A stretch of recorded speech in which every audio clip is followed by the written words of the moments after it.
Hi, I'm Sam Owings, founder and president of High Impact Environmental. I'm also a farmer here on the eastern shore of Maryland. I'm going to talk a little bit about the programs I've developed with my nonprofit as well as my background and my motivation. I've been grew up on a family farm where we raised corn, wheat, soybeans. We also had a hog operation where we fed out 8,000 feeder pigs a year. We also raised uh, sweet corn, spinach, string beans, pretty intensive agricultural operation.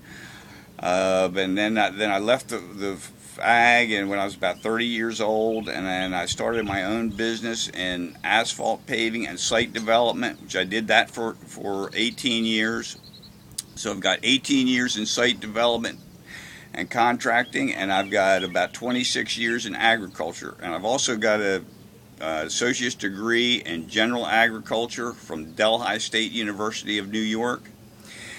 And my motivation for starting this nonprofit and developing these programs, because I saw all of these regulations that are coming down the road, and we've already got on farmers to regulate how they put on fertilizer and how they grow crops.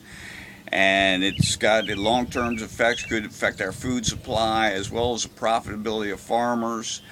There's also certain organizations that would like to see the poultry industry on the Eastern Shore completely shut down. There's lawsuits against farmers have been happening here on the Eastern Shore, and I really didn't see any good, viable programs being developed to help farmers control their nutrient and sediment pollution. So I used my knowledge that I gained in the construction site development area and modified them to work in an agricultural type of environment. And what I've done is designed a system, I call a cascading system, with the use of floodway stormwater containment basins. And it's pretty simple. What it is, there's there's cells. You place them right in the grass waterways of farmland, so they don't use up little or any tillable land. They don't interfere with farmers' normal agricultural practices or their profitability. And these cells, place them starting in the higher elevations. They capture small amounts of storm water, so that when you get down to the river or bay or stream edge, there's no storm water released up to a 50-year storm event. These basins or cells that catch this water, they get the water can be used to replenish the underground groundwater aquifer system.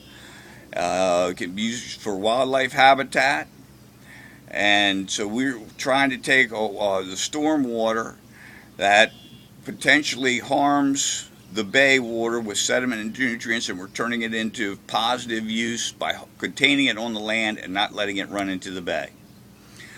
We're going to take a little field trip here, and so you can have a look at the programs that we've done. Right now we've completed the first phase of a model project I'm doing here on my farm in Chestertown, Queen Anne's County, Maryland.